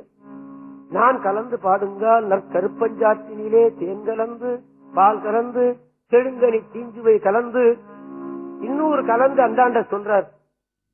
இந்த செழுங்கனி பால் நான் கலந்து பாடுங்க, நற்கருப்பஞ்சாற்றினிலே தேன் கலந்து, இது நம்ம கலக்க முடியும். ஒரு கருப்பஞ்சாரை வாங்கி தேனை கலக்க முடியும். கற்பஞ்சாறு தேன் கலந்து பால் கலந்து கொஞ்சம் பாலை ஊற்றி விட முடியும். அந்தாண்ட இன்னொன்னு சொல்றாரு, என் ஊன் கலந்து, என்னுடைய ஊனும் உயிரும் கலக்க எனக்கு தெரியல, ரொம்ப பேருக்கு தெரியல. ஆமா, வள்ளற் பெருமானுக்கு தெரிஞ்சது. என் ஊன் கலந்து உயிர் கலந்து ஒட்டாமல் இருப்பது. இன்னொரு பாட்டுல சொல்றாரு, உன்னுடைய திருவாசகத்தை கேட்ட உடனே புலியும் சிங்கமும் கூட அப்படியே சிவாய நமன்னு உட்கார்ந்து விட்டது அப்படின்னு சொல்லி எழுதியிருக்கிறார். ஆமா, மெஞ்ஞான நாட்டமுறும் அப்படின்னு எழுதுறார். திருவாசகம் அப்படி ஒரு உயர்ந்த நூல் என்று இன்னைக்கும் மதிக்கிறார்கள். ஏன் சொல்லல, தேவாரம் பூரா பாடினேன் கேசட்ல, சமந்தர் பூரா பாடினேன், அப்பர் பூரா பாடினேன், சுந்தர் பூரா பாடினேன், மாணிக்க வாசகரும் பாடினேன். மாணிக்க வாசகர் பாடினதான் நிறைய வெற்றி முதல் ஆயிடுச்சு, ஆயிரக்கணக்கில் போயிடுச்சு. காரணம் என்ன? தெரிஞ்சோ தெரியாமலோ அது அவர்களை இழுக்கிறது. ஆமா, அந்த சொல்லுல இருக்கிற ஒரு தெய்வீக சக்தி. பொருள்களுக்கு தெரியுதா தெரியாங்கிறத பத்தி கேள்வி கிடையாது இல்லையா? ஆமா, பண்டைய நாள்ல இருந்து என்னைய நாள் வரலையும் அது அப்படியே இருக்கிறது. திருவாசகத்துக்கு இப்படி ஒரு பெருமை சொல்லுகிறார்கள். சிவபூசை பண்ண முடியாதவன் ஒரு லிஸ்ட் பாருங்க. தேவேந்திரன் பொன்னால சிவலிங்கம் செய்து பூஜை செய்தான். இன்னும் யாரோ என்னென்ன மாதிரி சிவபூசை செய்தார்கள் ஒரு லிஸ்ட் இருக்கு, எழுதியிருக்கிறாங்க பெரியவங்கள்லாம். ஆமா, மணியினால சிவபூசை செய்தவர்கள், சந்தனத்தினால சிவபூசை சிவலிங்கம் செய்தவர்கள், இப்படி எல்லாம் ஒரு லிஸ்ட் இருக்கு.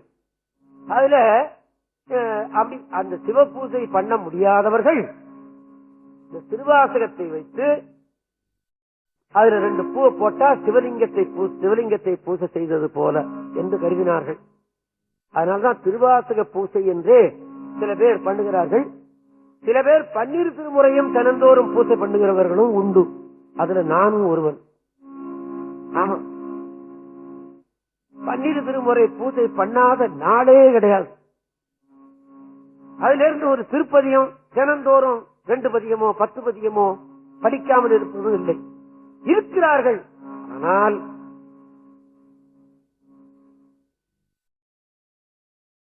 அதை விளக்கமாக பரிபூர்ண அன்போடு அது வெளிப்படல, அவ்வளவுதான்.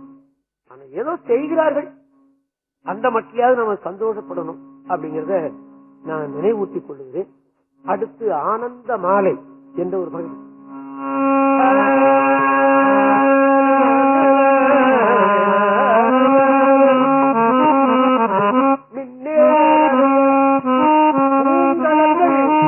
அடைந்தார் கடந்தார் உலகம் மலர் கொண்டு ஒற்றார் அவரெல்லாம் மனக்கடையாய் கழிப்புண்டு அவரக்கடல் இனி உண்டு கூடும் மண்ணும் எம்பா.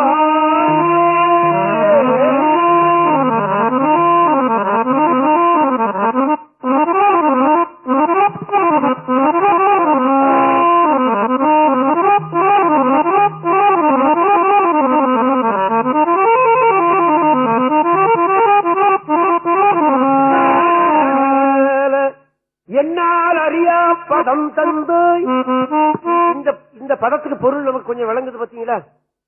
இந்த மாதிரி எங்கேனும் ஒரு சொல் பதம் வந்து நம்ம உயிரை உரிக்கி விடும். நம்ம முதுகு நமக்கு தெரியாவிட்டால் நம்ம முகம் நமக்கு நல்லா கண்ணாடியில தெரிகிறது. நல்லா அதை வாஷ் பண்ணி நல்லா அதுக்கு பவுடர் போட்டு ஒரு பொட்டு வச்சுக்கிட்டு வந்துடும் இல்லையா?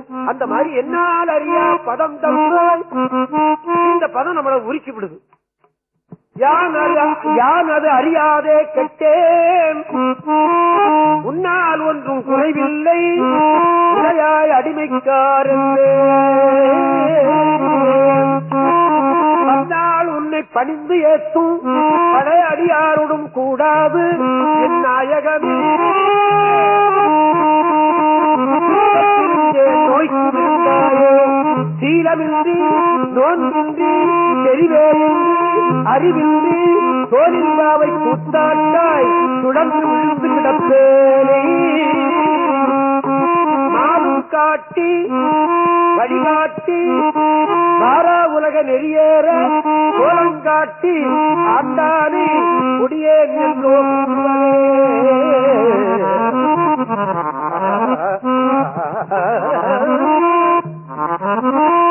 கெடுவேன் கெடுமா கெடுகின்றேன் கேடிலாதாய் பழிகொண்டாய் படுவேன் படுவதெல்லாம் நான் பட்டாட்சின்னை பயனில்லே கொடுமாநரகத்து அழுந்தால் காத்தாட்கொள்ளும் குருமணியே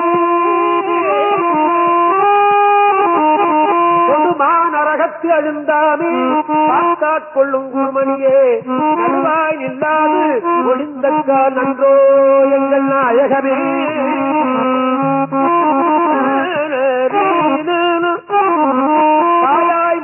தருவானே சாராது ஒழிந்து கவலையாய் நாயே கடிந்து போவேனோ நம்பி இனித்தான் நல்குதியே தாயே என்று உன் தாளடைந்தேன் தயா நீ என்பால் இல்லையே நாயே நன்மை உடனாக ஆண்டாய் நான் தான் வேண்டாவோ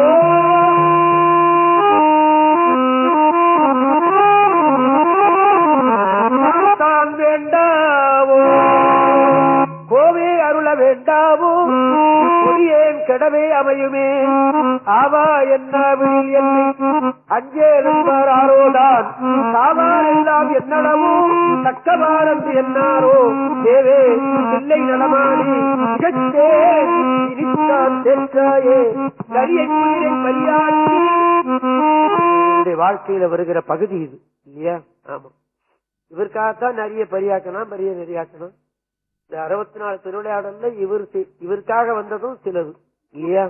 ஆமா, ஞானம் எல்லாம் பெரிய தென்னன் மதுரை எல்லாம் பிச்சதேற்றும் பெருந்துரையாய் அரிய பொருளே அவிநாசி அப்பா பாண்டி வெள்ளமே பெரிய அரிய பரஞ்சோதி செய்வதும் அரியே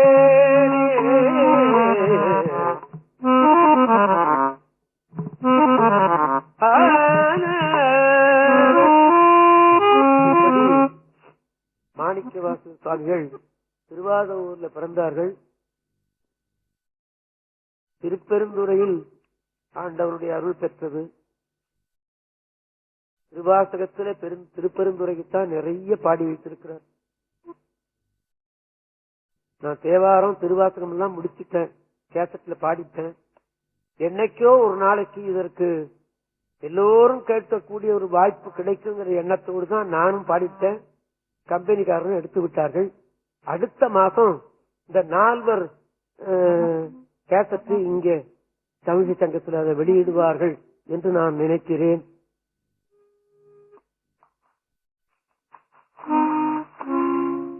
இதெல்லாம் யாருக்கு? இதெல்லாம் யாருக்காக செய்த? ஒரு கேசட் எடுக்கிறதுன்னா மாஸ்டர் எடுக்கிறதுக்கு 10,000 ரூபாய் ஆகுது. மாஸ்டர் எடுக்க அப்புறம் கேசட் எடுக்கிறது வேற இருக்கு. இத ஒரு கம்பெனிக்காரன் செய்திருக்கிறான். அவனுக்கு லாபம் தானே குறிக்கோள். கம்பெனிக்காரன் அதை வச்சு தன்னுடைய கம்பெனியை பெருக்கிக் கொள்ளலாம் தானே நினைச்சிருக்கணும். இதுல ஏதோ நன்மை இருக்குன்னு எடுத்துட்டான். அவன் எடுத்தானா அந்த தேவாரம் அவனை எடுக்க வச்சுதான். தேவாரம் தான் அவன் எடுக்க வச்சு. ஆமா, அவன் எடுக்க வச்சதுல என்னையும் பாட வச்சு. அதான் அதுல ஆச்சரியம். எனக்கு வயசு என்ன? தோலெல்லாம் சுருங்கி போச்சு, தலையெல்லாம் நரைச்சு போச்சு. எனக்கு வயசு 79 80 கிட்ட இருக்கு. இந்த வயசுலையும் நான் அதை சிரமப்பட்டு பாடி வச்சிருக்கிறேன்னா நான் பாடலன்னு சொல்ல மாட்டேன். ஆட்டு வித்தார் ஆர் ஒருவர் ஆடாதாரே, அடக்கு வித்தார் ஆர் ஒருவர் அடங்காதாரே, ஒத்து வித்தார் ஆர் ஒருவர் ஓடாதே, உடுகு வித்தார் ஆர் ஒருவர் உருகாதாரே, பாட்டு வித்தார் ஆர் ஒருவர் பாடாதாரே. எல்கே முத்து இப்படித்தான் பாடி தீரணும்னு கடவுள் நினைச்சு அண்ணா அவர் பாடி இருப்பார். அவ்வளவுதான். அவர் எல்கே முத்து பாடு வைக்கிற அவர் என்ன பாட வச்சுட்டான். அவ்வளவுதான் இல்லையா? இத இப்ப திருவிசைப்பான்னு ஒரு பகுதி இருக்கிறது. 12 திருமுறையில 9ஆம் திருமுறை அது. அதையும் எடுக்கலாம் அப்படின்னு இந்த கம்பெனிக்காரன் எண்ணி இருக்கிறார். இது விலை போகுமா அப்படின்னு அவர் எண்ணல. அப்படி அவருக்கு வயசு பார்த்தா ஒரு 80 வயசு இருக்குமா அந்த கம்பெனிக்காரருக்கு? இல்ல, இன்னைக்கு அந்த 50 கூட இருக்காது. 50 வயசுக்குள்ள இருக்கிறவனுக்கு இந்த எண்ணமா அப்படின்னு எண்ணி பார்த்தா இல்ல.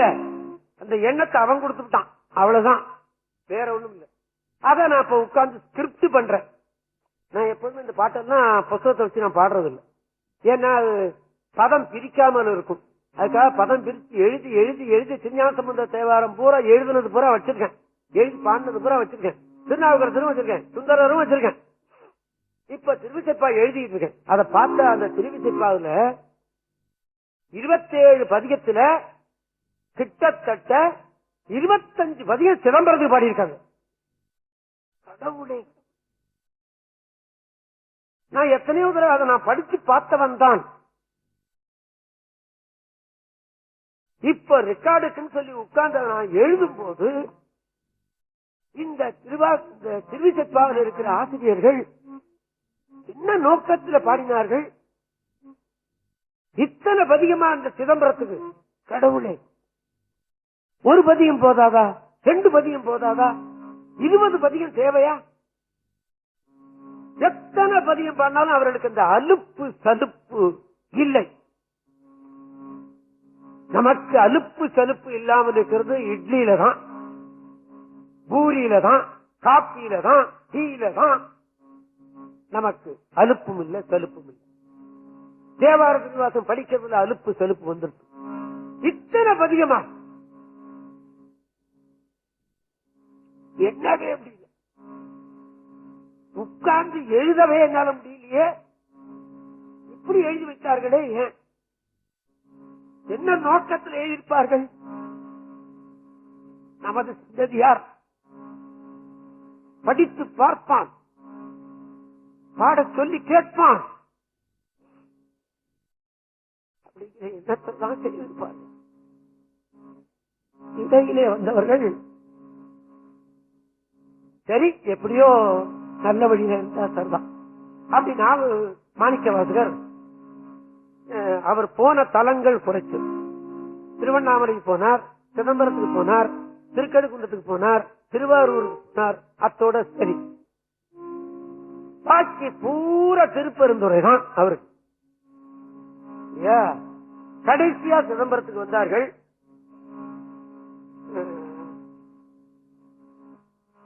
வரலாறு அப்படித்தான் சொல்லுகிறது. திருவாத்திரம் பூரா அப்படி பாடி வச்சிருக்கீங்களே, யாரோ கேட்டாங்களாம், இந்த திருவாசகத்துக்கு என்ன பொருள் அப்படின்னு கேட்டாங்களாம். மாணிக்கவாசகர் சொன்னாராம், இதற்கு பொருள் அதை ஆடுகிறான் பார் அவன்தான் அப்படின்னு சொல்லியிருக்கார். இது வரலாறுல வருகிறது. சேக்கிழார் சொல்லாவிட்டாலும் இந்த மாணிக்கவாசகர் வரலாறுல அப்படி வருகிறது. சேக்கிழார் செய்த தர்மம் 63 நாயன்மார்கள் வரலாறு எழுதி வைத்ததுதான் பெரிய தர்மம். அதுல மூவருடைய வரலாறு அக்கு வேறு ஆணி வேறாக பிரித்து கடைஞ்சு எடுத்து வச்சுட்டார். அது இல்லாவிட்டால்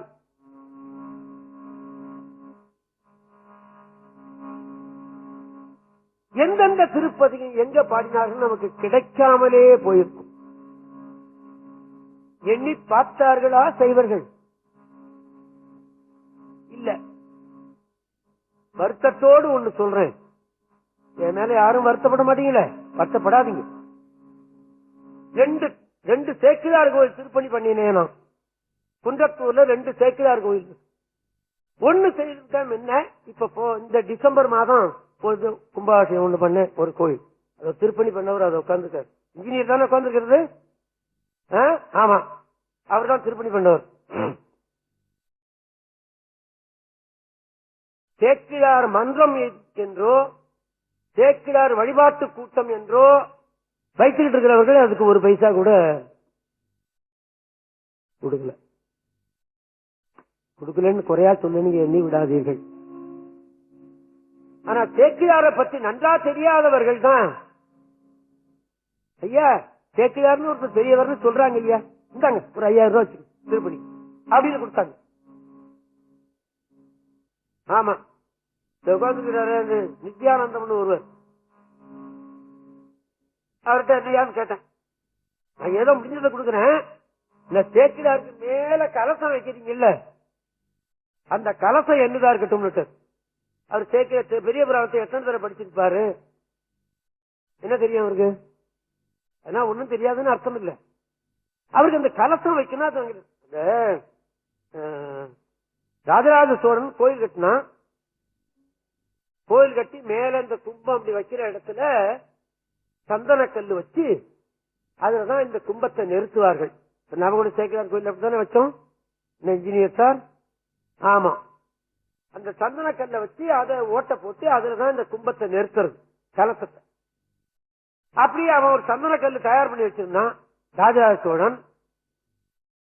ராஜராஜ சோழன் தயார் பண்ணல, அங்க இருக்க திருப்பணி ஆடைகள் இன்ஜினியர் செய்து வச்சிருந்தான். நாளைக்கு கும்பாபிஷேகம், இன்னைக்கு கும்பம் வைக்கணும்.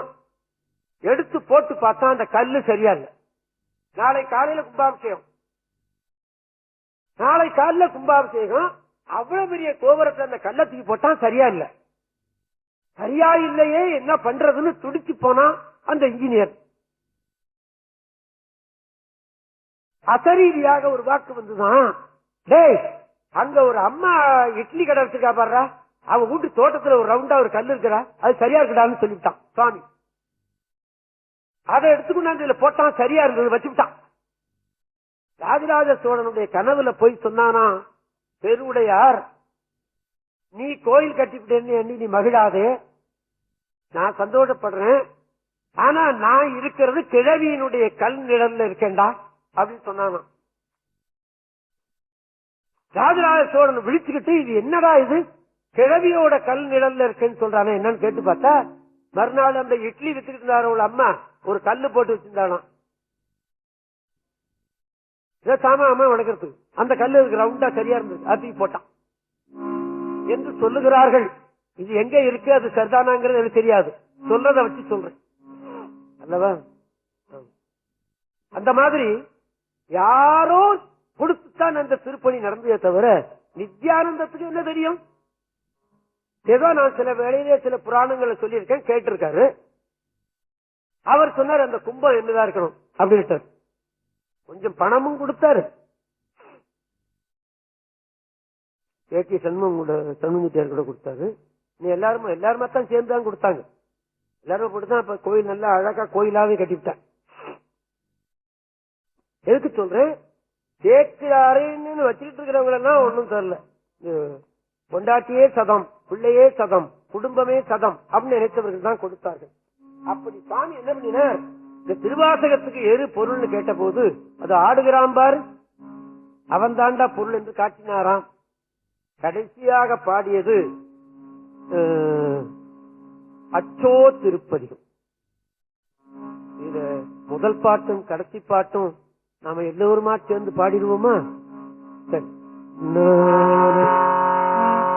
புத்தினரி அறியாத புத்தினரி அறியாத மூர்க்கரோடு முயல்வேனே, மூர்க்கரோடு முயல்வேனே, பத்தினரி அறிவித்து பத்தினரி அறிவித்து பழவினைகள் பார்வண்ணம், பழவினைகள் பார்வண்ணம், சித்தமலம் அறிவித்து சித்தமலம் அறிவித்து சிவமாக்கி என்னையாண்ட, சிவமாக்கி என்னையாண்ட அத்தன் எனக்கு அருளியவாறு, அத்தன் எனக்கு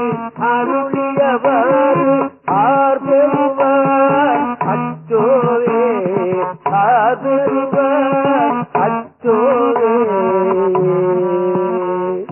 நெறியல்லா நெறிதன்னை நெறியாக நிறைவேனே, திருநெறிகள் சேராமே திருவருளே சேரும் வண்ணம், குறியொன்று இல்லாத கூத்தந்தன் கூத்தை எனக்கு அறியும் வண்ணம் அருளியவார் ஆர்வருவாரச்சோரே.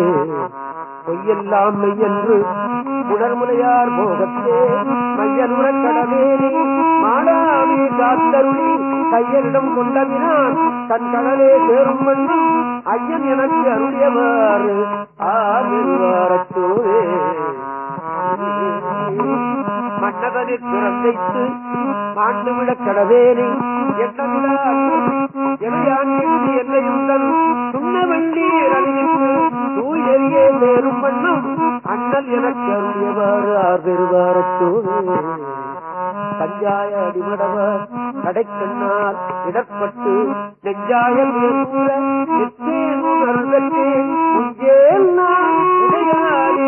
அடியேறி வருகையன்று அஞ்சேலன்று அருளியவாறார் பெறுவாரத்தோடு வென்று விழுப்புடற்பிறவி மெய்யன்று விளைவெருக்கி ஒன்று முழக்கோல் விளையார் புவி விளைவில் வாழ்வேறி பந்த மறுத்து எதையாண்டு பரிசர என் குறித்து மறுத்து அந்தம் என கருளியவாறு ஆர்வெருவாரச்சோ கையலார் மையனிலே தாழ்ந்துள்ள கனவேனை கையவே முழுபோன்று பாதனில் காடுங்கி உயிரை காட்டு ஓங்காரத்தின் உட்பொருளை ஐயன் என கருளியவாறு ஆர்வெருவாரச்சோடு காதல் பிறப்பென்னும் கடனுடைய தடுமாறி காதலித்து கழியுடையார் கலத்திலே மாதொரு கூறுடையவிரான் தன் கடலே சேரும் மண்ணும் ஆதி என கருளியவாறு ஆர்வெருவாரச்சோ கடைசி பார்த்து அவன் எல்லோருமா சொல்லுவோமா செம்மை நலம்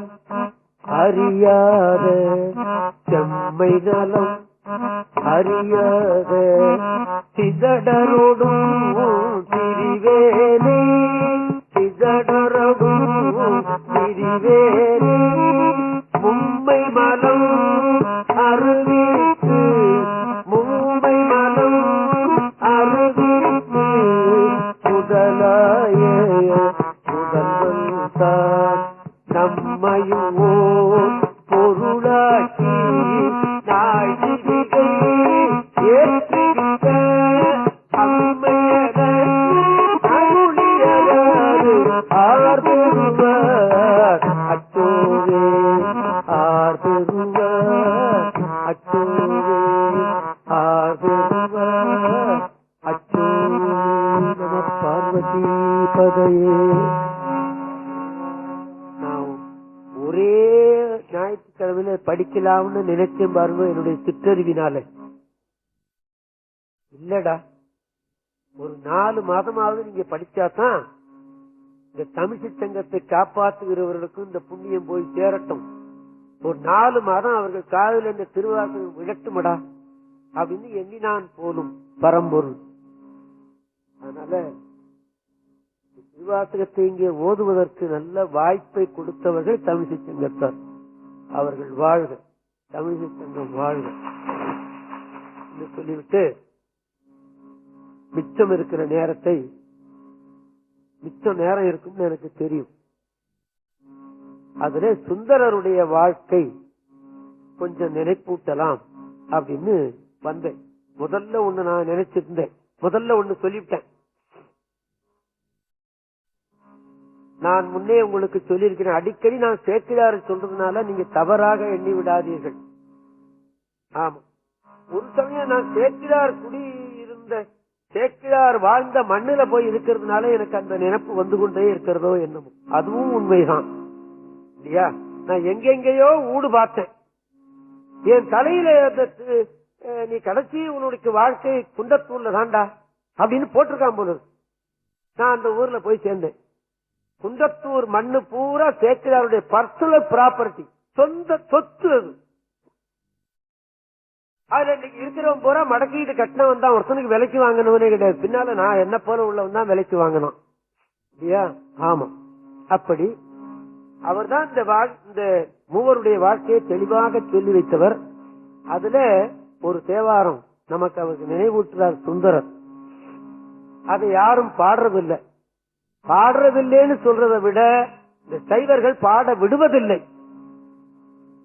ஆமா, தேவாரத்துல சில பகுதிகளை அவர்கள் பாட விட மாட்டார்கள். நான் ஒரு தடவை இந்த வாழ்வாவது மாயம் பாடிவிட்டு நான் படாத பாடுபட்டு போனேன். இதை ஏயா பாண்டியன்னு கேட்டுவிட்டாங்க என்ன. அதுல நல்ல அறவுரை வருகிறது, அதுக்காக பாடினேன். அவர் சொல்றார், சாமி வாழ்வாவது மாயம், நல்ல தெளிவா சொல்லிவிட்டார். அதுக்கு மேல அவர் சொல்ல வேண்டிய அவசியமே இல்லை. இது மண்ணாவது சின்னம் அப்படி விட அந்த சொல்லிவிட்டார். பால் போவது, இந்த பிறவி பால் போயிடுமடா, ஜாக்கிரதையாகிரு. நீ என்ன செய்யணும்? பிறவிக்கடல் தான் பால் போவது, தாழாது அறம் செய்மின். உன்னால முடிந்த தர்மத்தை செய்துவிடு. ஆமா, மற்றொரு இடத்துல சுந்தரர் சொல்லுவார், இறப்பார்க்கு ஒரு சின்ன காசை கூட நான் கையில போட மாட்டேங்கிறேனே அப்படின்னு வருத்தப்படுறாரு. இவர் சுந்தரரே வருத்தப்படுறாரு. அப்படி கண்ணிடந்து வருத்தப்படுவார், கையில் ஒரு காசும் நான் கொடுக்க மாட்டேங்கிறேனே அப்படின்னு வருத்தப்படுறாரு. இவர் தாழாது அறம் செய்மின் தடங் கண்ணான் மலரோனும் கீழ்மேலுற நின்றான் திருக்கேதாரம் என்னீரே. சரி, தர்மம் தான் செய்ய முடியல, திருக்கேதாரம் திருக்கேதாரம் திருக்கேதாரம் என்றாவது சொல்லிவிடடா. அவர் சொல்ற அறவுரை இது நமக்கு இல்லையா? ஆமா, இந்த மாதிரி நிறைய அறவுரைகள் வருகிறது தேவாரத்தில்.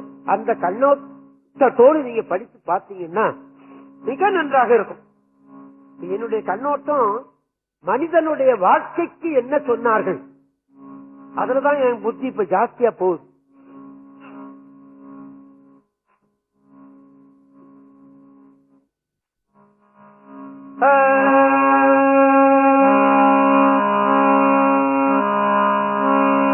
இன்னொரு இடத்துல நமக்கு அவர் நினைப்பூட்டுற இந்த தேவாரங்க அடிக்கடி கேட்டிருப்பீங்க. மடித்தாடும் அடிமைகள் அன்றியே மனநே வாழும் நாடும் தடுத்தாட்டி கருமனா தமது செஞ்சிடும் போது தடுத்தாட்கொள்வ.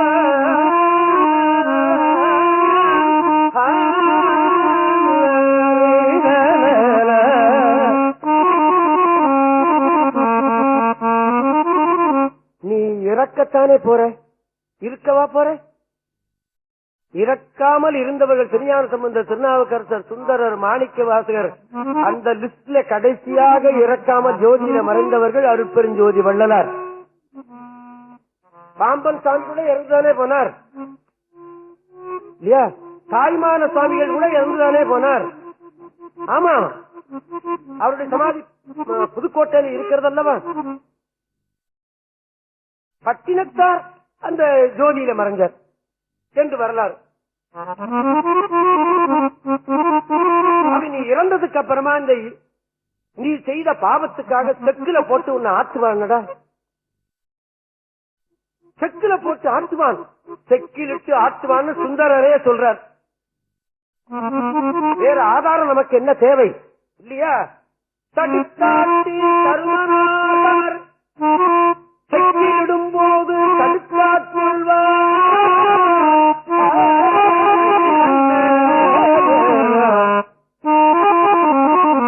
உடனடியாராக இரு.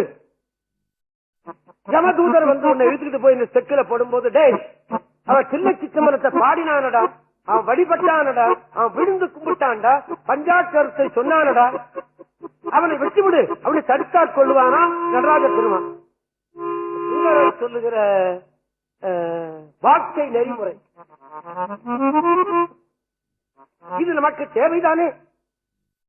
பட்டின செடிகள் சொல்லுவார், கல்லாப்பிழையும் கருதாப்பிழையும் கசிந்து உருகின் இல்லாப்பிழையும் நினையாப்பிழையும் நின் அஞ்செழுத்தை சொல்லாப்பிழையும் துதியாப்பிழையும் தொழாப்பிழையும் எல்லா பிழையும் பொறுத்தல்வாய் கட்சி ஏகம்பனே அப்படிம்பார். அஞ்செழுத்தை சொல்லிவிட்டால் போரும் அல்லவா?